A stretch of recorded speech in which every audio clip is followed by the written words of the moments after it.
All right, look. So T-Bait, chapter 483. There was a lot that happened in this chapter, but I got a lot of questions. I got a lot of questions about some of the things that actually happened. But let me just kind of break some of it down and kind of give you my thoughts on the chapter. And, you know, I'm kind of confused about a lot of stuff. I got a lot of questions that need to be answered.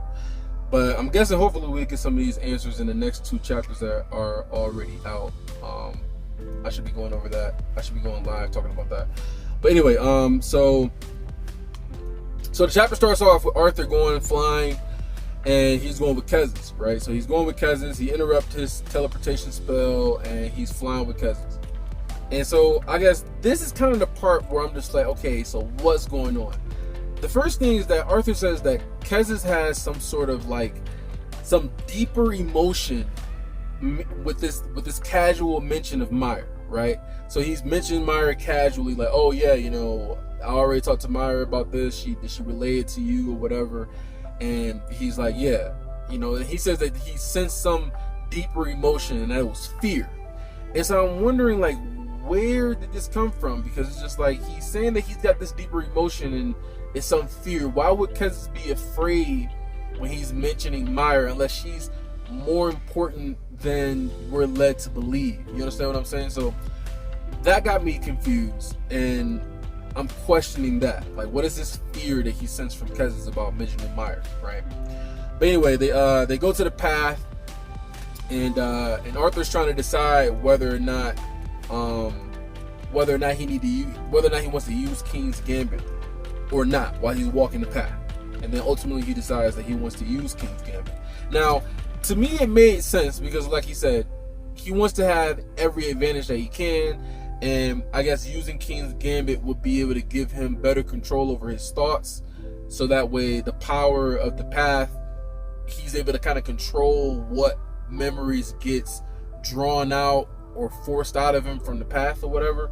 So that made sense to me.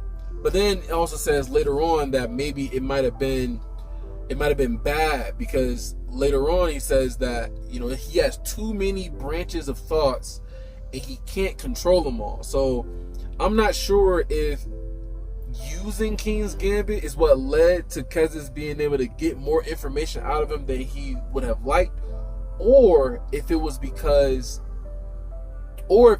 he was just not as strong and didn't have as much control as he thought he did, and so King's Gambit just wasn't enough to be able to control the power of the path, right? The path of insight. So maybe that, I don't know which one it was. Was it him not having enough control, or was it because he used King's Gambit and him having all these different strands of thought, he wasn't able to control all of it, and so that's what ultimately led to him giving more information than he would have liked. I'm not sure which one it was, but that's something I kind of got questions too. Because like, which one was it, right?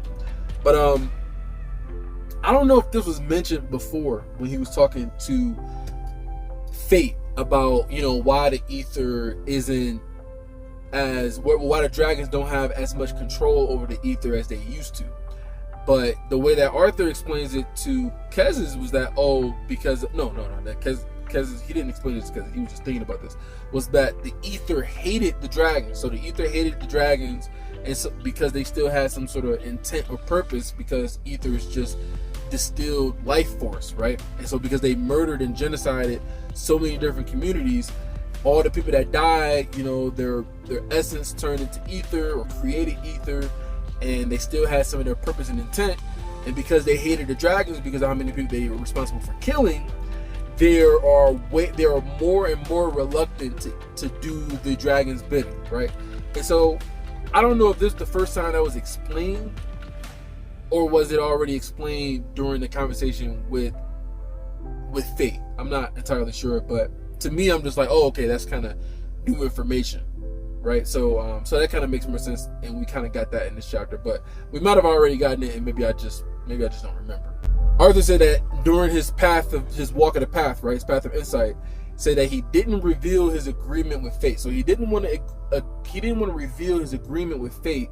I guess the agreement that he's talking about is the agreement that he's going to have to burst that bubble of ether, the ether realm, and is possibly going to end up destroying the world. And that's the agreement that he made. But I guess he also said he's going to try to figure out another way to release the ether without having it destroy the entire world. So I'm guessing that's the agreement that he's talking about, that he didn't want him to know. But he also says later on that Agrona still got more secrets for him that he hasn't revealed yet. So maybe it's possible that Keza still has more secrets from Arthur that he hasn't revealed to Arthur yet. And so maybe it's possible that Keza has that information. We don't entirely know for sure. But during the whole process, right? So during when Keza finally wakes up and he's angry because he realizes that Arthur knows about the genocides that the dragons are responsible for, right? Now here's the thing, I don't know for sure what happened. Did Keza create a new, did he break everything down and create a new environment where they talked about how it got dark, there's thunder clouds with red lightning, and then there's lava and magma all over the area now, and everything disintegrated and turned into dust. Did Keza create all this, or did he transport Arthur to a different location that had this magma and clouds and all this other stuff? I'm not entirely sure on that part. So that's another question I have as far as which one was it? Did Keza create it, or did he teleport them somewhere? If he created that, that's pretty damn impressive. But another part is when Arthur's okay, so he knows now that Keza knows that Arthur knows that the dragons genocided all these communities, right? And so you got Keza saying that, I'm gonna do whatever it takes to protect the clan from anyone who might be threatening to use that information against him, right? And so he was like, okay, so are you willing, Sylvie knows, so are you willing to, destroy and kill your own blood? And he said that basically he's willing to do whatever it takes to keep the clan protected. And so he's willing to kill his own granddaughter. And so I'm wondering, what is going to be the ramifications of that?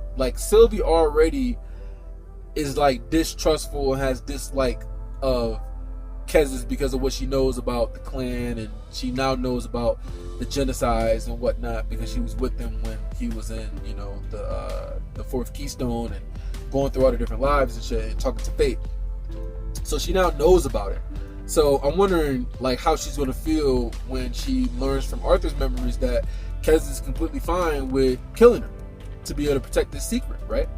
So I'm wondering what's going to be her reaction to that too. But that's just, we still don't know for sure if he really means that or not. He said that he's willing to, but is he really? Has he done it before? But we know that. Okay, so another part of this chapter that I'm a little confused on is that so it seemed like Agrona was about, or not, I keep saying Agrona. It seems like Keza was about to kill Arthur. He's like, any last words, right? But then Arthur says there that, it was a ruse. Enough of the little ruse about killing me. And he really didn't want to kill him. And so I'm just kind of confused. I'm just how does he know it was a ruse? Because everything that had happened, I'm just thinking to myself, he was trying to kill him. He was going to kill him. And he said that it was a ruse.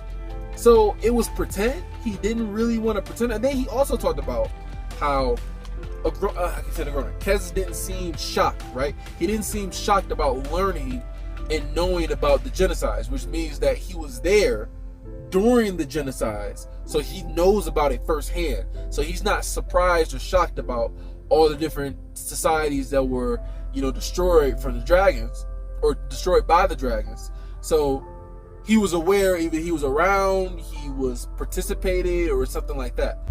So I'm just wondering, what exactly was Keza's plan with the whole any last words? And he put this, because he couldn't really hurt Arthur in that moment, right? Because he had said it was a clash of pure mana against his ether particles and stuff, right? And so his spell broke against him, so like he still couldn't really hurt him yet. And he said that he was taken off guard, but then he slowly put his hands up, and then he put his hand down, and then that's when Arthur started talking to him about this little ruse. And I'm just wondering, just like, what ruse? What ruse is he talking about? Because it seemed like he wanted to kill him in that moment. It just still got me just confused. But then we move on to Arthur saying, like, I know about why the ether isn't, following your bidding anymore. So he knows why, like, oh, you only know half of the story. I know all these different things. The only way, pretty much his leverage is that the only way that he's going to learn about things that Arthur knows about, because he won't be able to learn anything from, taking and analyzing his core, if he can even do that, like he has said, that the only way he can learn this information is if Arthur is willing to cooperate with Kessis. So maybe that was part of, like, he didn't think that he was really going to do, like, he said it was a ruse, like this whole anger, even the anger that he expressed was a ruse, it was a front. And I'm just like, so he wasn't really angry, he was pretending to be angry. And I'm just wondering, like, how does he know this? Like, where is he getting this from? It don't really make a whole lot of sense to me. But that's the leverage that Arthur has. He has the leverage that if he wants to learn anything, that he's going to have to get cooperation from Arthur. Otherwise, he's not going to be able to get any information. And Arthur knows why the ether is so much harder to control. So that's what he's using as his leverage to keep his family and everybody safe. But then he also says that he wants to renegotiate their contract. And the contract is not going to be protecting his people from Agrona and the Alacrians, but it's also going to be to protect his people from the other dragons.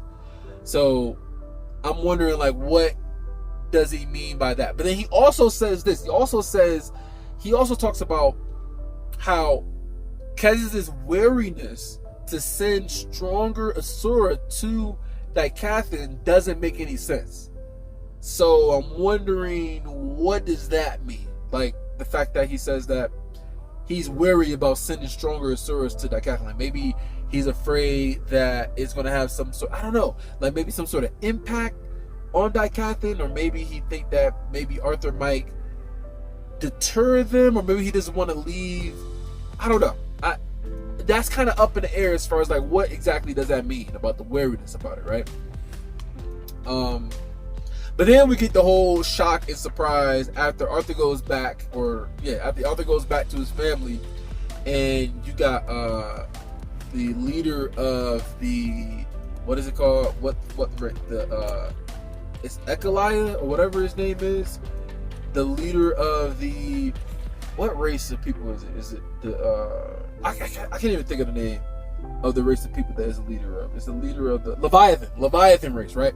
So the leader of the Leviathan race, and then he's talking to Meyer, and it's like, oh yeah, the Great Eight has this, proposal that they want to make, and it's to make Arthur one of the great clans, and have Clan Leywin be part of the Great Eight, and essentially be the Great Nine.